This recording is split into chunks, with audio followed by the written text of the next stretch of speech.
The closer I got to graduation, the more anxiety I had. What am I going to do with this? I need a job. So the first thing I would say is you're going to need the job first, right? Okay. Not the long-term career. I wouldn't even focus on that until you can get that first job. So my way of doing it was I was constantly thinking about who I knew, right?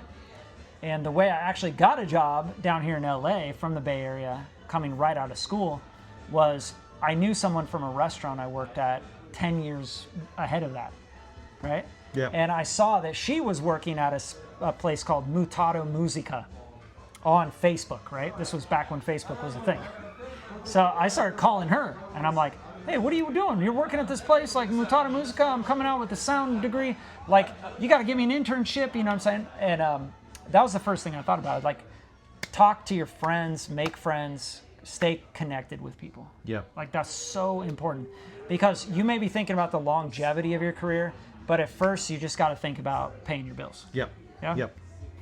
So what I love about that bit of advice is Bradley is saying, just get a foot in the door. Don't think about the long game. Think about your short game. Just get into the industry any way you can. And that could be through just simple stuff like doing live sound work. It might not be what you want to do. You might want to do production and mixing, but do live sound work, for example.